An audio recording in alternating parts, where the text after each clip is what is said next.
Hello and welcome back to Jimbo's PC Builds. Today it's time to do another build video, but today it's going to be one that's a little bit different.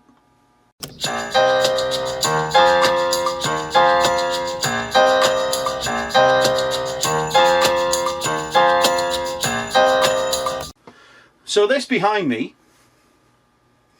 is the build that I did for the review of the Lian Lancool 215 quite a few years ago.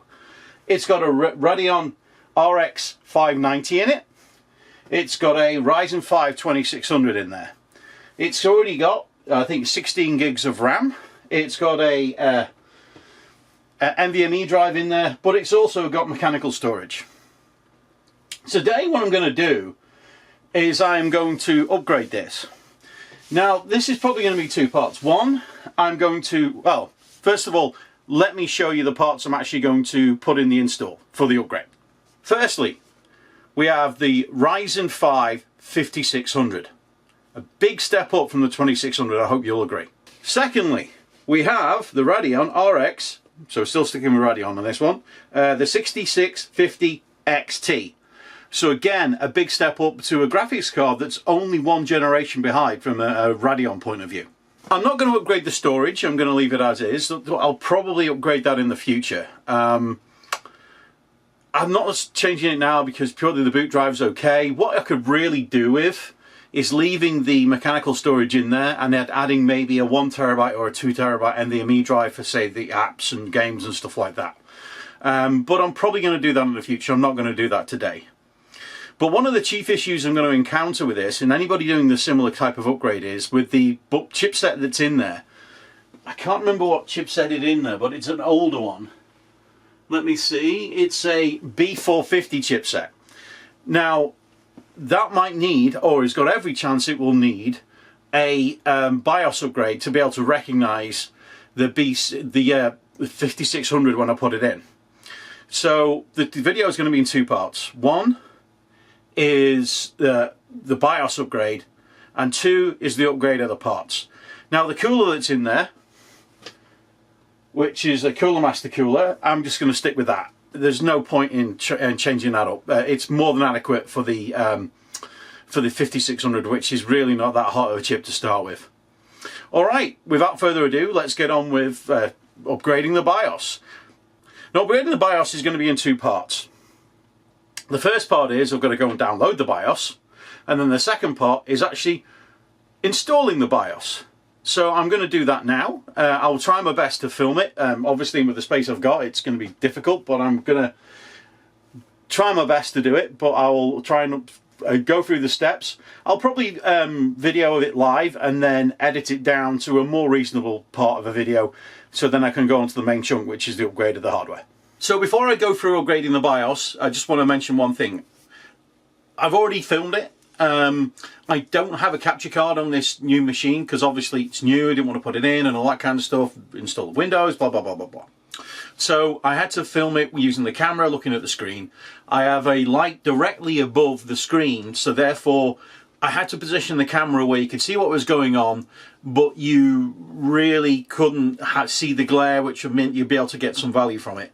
So the footage isn't exactly fantastic, so apologies about that in advance, but still hopefully you'll get the general feel about how to upgrade a BIOS, and particularly with the motherboard in this machine, the steps I had to go through. Oh, without further ado, let's get on with the BIOS upgrade. So the first thing we've got to do is going to try and find a BIOS for the motherboard. Oh, you can see in my search I've already searched for the motherboard. So the motherboard actually in the build is the Asrock B450 Pro4. So I'm going to go into support for it, and I'm going to go to BIOS. Okay, so if we go down the list, there's a lot of BIOSes that this one here, it says it supports 5000 series CPUs here and 5000G CPUs, but that was from 2020. There is a warning message from Pinnacle, Raven or Summit Ridge CPUs. By the way, apologies for any glare on the screen. It's the light above my screen where I have it. So it's the same warning for all, so I may as well go to the latest BIOS and get one that was dated 26th of August. My only concern at this point with Pinnacle, Raven or Summit Ridge not being supported, that once I flash the BIOS, the CPU that's in there may not work anymore. So what I'm going to do is I'm going to download it. So as you can see here, it says update method, and I'm clicking on the information to say, so please extract the zip file after downloading the BIOS from the file from the Asrock website. Save the BIOS files on a FAT32 formatted USB disk. Press F2 during post to get into the BIOS setup menu. Select the Interflash utility menu to execute it. It should automatically pick up and then go. So what I've got a USB disk. I'm going to put it in to a USB port on the motherboard. But I'm going to format this disk. I'm going to go to FAT32 and I'm going to call it BIOS. Do a quick format, yes. Okay. So when I first put this disk in, Windows really slowed down. I think it was trying to read. So now all I need to do is go to downloads. I need to extract all. Where did we want to put it? It says put it. It doesn't say any folder, just extract the files to the disk. So what I'm going to do is I'm just going to extract them within the downloads folder, and I'm going to copy the folder that was extracted, and I'm going to put it on the formatted USB drive, and if we go in there we should be able to see the BIOS file. So now we're going to reboot and press F2. And now we're into the BIOS. Okay. Tool. And then we'll go to InstaFlash. And it's already picked up. And we'll click update. Do you want to do? Yes. One of my chief concerns at this point is that the motherboard that I'm doing here doesn't have a BIOS flashback. So if the power goes out while this is running or it crashes, then we have problems. But I'm waiting to see what happens when this restarts, because it may not boot back up because of the CPU, so I may have to do the upgrade and then check if it actually boots. So we'll wait till that gets to 100% and then we'll see if it reboots and we get Windows back. Okay, so we got to 100%. I'm going to click OK to reboot. Let's see if we get Windows.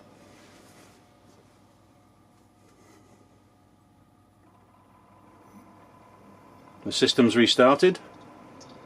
It's got power. We have a blue light on the monitor. We have video, which means the BIOS is fully up to date now. It's working with the 2600, and if we get Windows up, I know I can upgrade the CPU to the 5600 without any issues, which will be fantastic.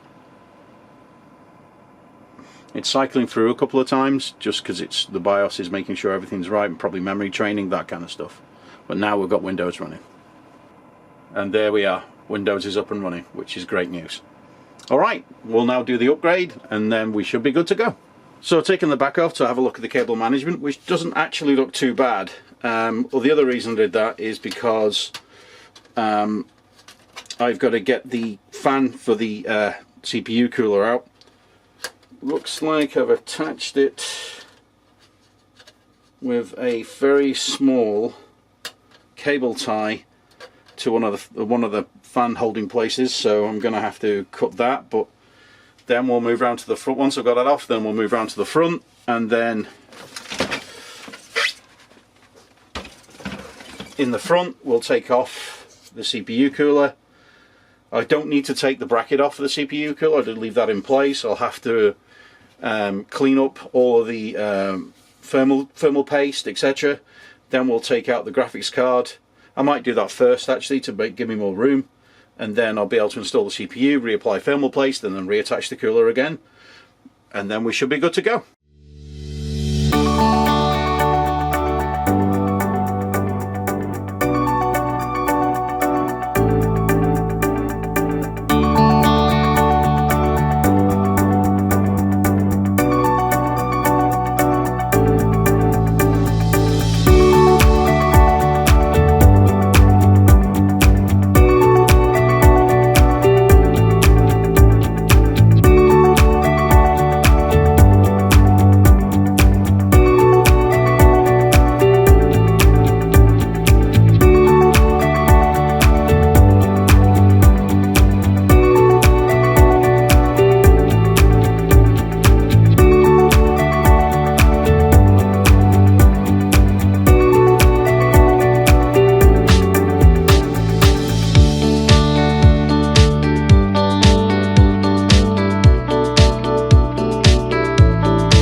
As you can see behind me, the upgrade is complete. What I'm going to do now is I've done some testing of the old system and the new system, and I'll go through the scores. It's worth mentioning that I changed the memory in the machine, and you can hear the fan going behind because one of the fans is catching, unfortunately. But the testing will give you an idea of how much value you're getting for the upgrade compared to the cost. Alright, we'll go through the testing steps, and then I'll go through my final thoughts and conclusion. Oh, and after I've given you the testing steps, I'll give you a quick walk round with a close-up of the inside so you can see better what it looks like. So, yep, the testing, then the run-through. So I tested the old system and the new system using both Cinebench and superposition. With the old system, as I've just mentioned previously, I did upgrade the memory. So I put the new memory in with the old CPU and the old graphics card to make sure that it was testing the system as was. And then left that new memory in and changed over the CPU and the GPU to retest with the new stuff in place. So, as you can see, Cinebench score. The Cinebench score went considerably higher. With the Ryzen 5 5600, it was 10,755. With the Ryzen 5 2600, it was 7,173. So that's quite a significant upgrade. So obviously the CPU is going to give you a lot of value there. So let's go on to the superposition scores, which is going to compare the two GPUs. I tested both the 6650 XT and the RX 590 with both 1440p and 1080. So in superposition, where the 6650 XT got a score of 13,569. The RX 590 got 6,361. So that's pretty much at 1440p a literally 100% upgrade. In 1080, the 6650 XT got 18,900 and the RX 590 got 9,030. So you don't have to be a genius that 18,000, nearly 19,000 by over 9,000 is over 100%. So pretty much this is a massive upgrade. All right, so that's this. You can see clearly that there's value. I'll go through more detail with what the scores told you after I've given you a quick rundown of what's inside the PC now. So the upgrade is complete. As you might notice, there's different memory inside. I've changed that up to give quicker memory. The 6650 XT is in there, and the 5600 is under the same colour it was before. With the extra memory, it adds a bit more RGB to make it look a bit nicer. I think it looks fantastic. I also, I don't know if you can see it there through the grey, I added an extra SSD. So now it's got a 50 gigabyte boot drive, a 1 terabyte apps drive, and a 2 terabyte physical drive for storing your files. Alright, so my final thoughts conclusion.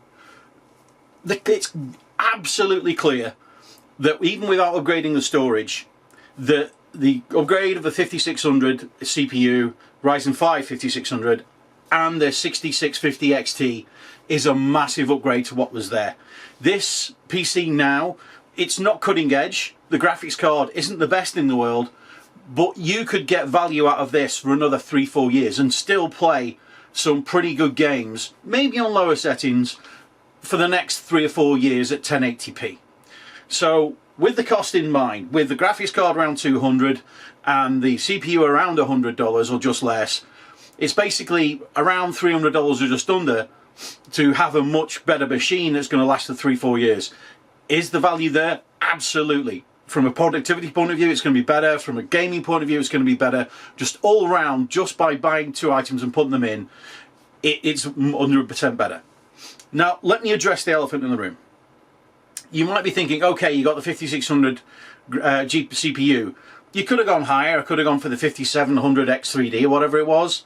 But realistically, with the motherboard and everything else, I didn't think that was wise. What about the GPU? Now, I could have gone for a higher power GPU. I could have gone for a 7600 or 70, or whatever I could have gone for on the AMD side. I could have gone, say, a 4060 on the NVIDIA side or whatever. One slight problem. There's only a 550 watt power supply in there. So if I was going to upgrade to a higher powered graphics card, it would have meant I'd have to upgrade the PSU as well. Now, you could say that if I'd have gone up to a 700 watt power supply, that would have only added $100.